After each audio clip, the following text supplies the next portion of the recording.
Il dit, n'oublie pas, quand tu sors, je vais à la mosquée et ramener de sucre, ça et ça et ça et ça. Je ramène rien de tout ça. Je ramène un livre. J'achète des livres. Alors, en plus, il y avait une librairie juste à côté de la mosquée. Alors, je devenais grand, vraiment, les livres. Lire les livres. Et alors, j'achète le livre. Je reste à faim, je ne mange pas. Ma femme, il a tout à fait raison, il en avait marre.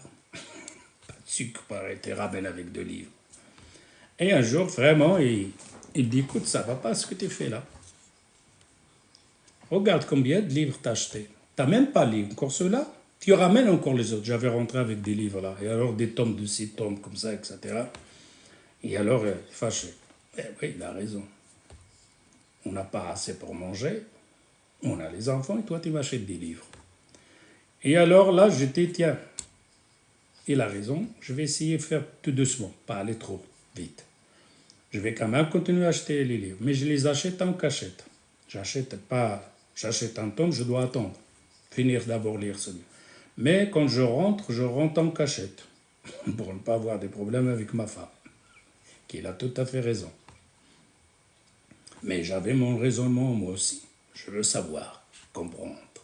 C'est mon din, je suis musulman. Et alors je descends à la cave. Et alors je cache le livre là-bas. Pour qu'il ne le voit pas. Et quand j'ai l'occasion qu'il n'est pas là ou il est occupé, je sais que personne il dort, je descends à la cave pour étudier ce livre que je viens d'acheter. Et j'avais vraiment une lecture, c'est-à-dire je ne lâche pas ce livre jusqu'à je peux le finir. Ça prend des heures et des heures. Et alors c'est comme ça. Voilà. Et après, quand j'ai l'occasion, je prends un livre de cet homme que j'ai acheté, je le mets dans la bibliothèque, dans la librairie que j'avais.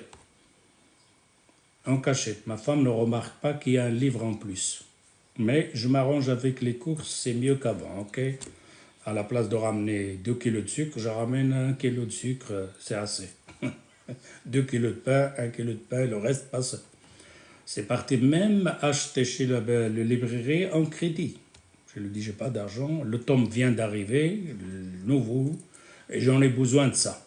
Surtout quand on attend des savants, il te dit le livre tel, tel, tel, le livre tel, tel, tel, khalas, je dois l'avoir. Et voilà, comme ça, je commence à m'organiser avec ma bibliothèque. Et alors, un jour, on descend au Maroc. Et alors, j'avais pas de voiture. Je dois descendre avec un voisin qui avait une camionnette. Je dis, je descends avec toi, mais j'ai une condition. Je paye avec toi le voyage, la moitié-moitié. Moi, je prends pas avec moi de valise, etc. Et on descend, moi et ma femme, je pense. Ou un enfant, je ne me rappelle pas exactement. Mais quand je reviens, je voudrais revenir avec des livres. Et alors, j'avais beaucoup de titres. Ah, il n'y a pas de problème. Et alors, j'étais moi et mon frère et mon père, on a été vers le Rabat. C'est là que j'ai acheté les livres. J'en avais acheté pour environ 1000 euros. Ah, c'était 5 cartons, 6 cartons. Quand je suis arrivé pour celui-là, il était saisi. Il dit, oula, c'est quoi ça? Je dis, ben, je te l'avais dit. Il dit, mais je croyais 2 livres, 3 livres, pas des cartons comme ça. Et on mettait sur le toit. Et quand on est revenu, la pluie il est tombée, les livres ils étaient un peu mouillés. La nuit, j'ai mis une bâche sur ça pour protéger mes livres. La bibliothèque que vous voyez derrière moi quand je suis donc chez moi à la maison, c'est celle-là. Et alors je commence à étudier. Parfois des heures et des heures. Des livres déposés comme ça. J'essaie de prendre note de ce que j'ai compris, j'ai pas compris. Dans tout, dans le domaine de l'histoire, dans le hadith, mustalah, le hadith, le tafsir, la langue arabe, la grammaire, le na, tout. Je peux à tout. Et quand j'ai fini, je prends toute cette compréhension, je vais chez des chouïrs reconnus dans là où je suis. Et je demande, je vais le vendredi, dès qu'il a fini le khotwa, je dis, est-ce que tu peux me donner une demi-heure de ton temps? Il n'y a pas de problème. Et alors, je expose ce que j'avais compris, ce que je valide.